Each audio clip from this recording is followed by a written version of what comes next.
અમદાવાદમાં વીજ bill collection સેન્ટરના નામે ઠગાઈ કરવામાં આવી। બાપુનગરમાં 700થી વધુ લોકો સાથે છેતરપિંડી થઈ છે।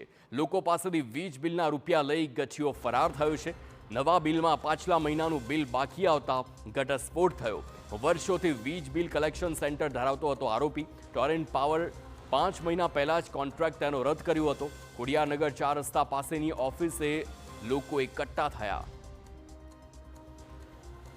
બાપુનગર વિસ્તારમાં વીજ બિલ કલેક્શનના નામે લોકો સાથે ઠગાઈ કરવામાં આવી છે। લોકો દ્વારા જે અધિકૃત એમની એજન્સી હતી એ એજન્સીમાં ગત મહિને અથવા તો જે છેલ્લું બિલ હતું એના રૂપિયા ભરી દીધા હતા। એની પાવતી પણ લોકો પાસે ઉપસ્થિત છે અને ત્યારબાદ આ વખતે જે બિલ આવ્યું છે એ બિલમાં પાછળનું બિલ બાકી બોલી રહ્યું છે અને આવા લગભગ 700થી 800 લોકો એવા છે કે જેમની સાથે ઠગાઈ કરવામાં આવી છે। લોકો આપણી સાથે છે, એમની સાથે વાતચીત કરીએ કે તેઓ શું કહી રહ્યા છે। બેન, શું કંઈ બન્યું છે અને કેવી રીતના ઠગાઈ થઈ છે આપની સાથે?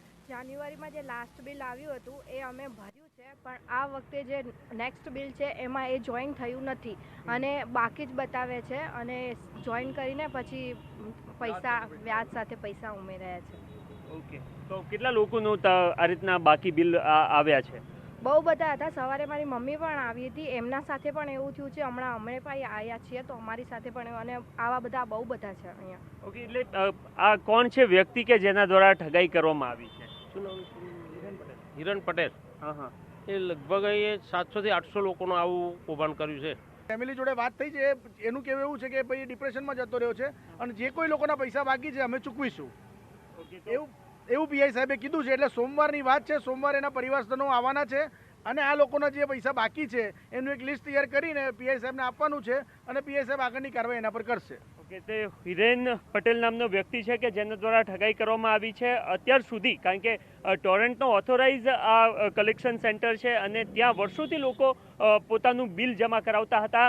ગત મહિના સુધી બિલ રજૂ કરવામાં આવ્યા હતા, એટલે કે જમા કરાવવામાં આવ્યું હતું, પરંતુ આ મહિનાનું જે બિલ છે એ જ્યારે લોકોના બિલમાં ગત મહિનાનું બાકી આવ્યું ત્યારબાદ લોકોને જાણ થઈ કે એમની સાથે ઠગાઈ થઈ છે અને અત્યાર સુધી આ આંકડો લગભગ 700થી વધારે હોવાની બાબતો સામે આવી રહી છે।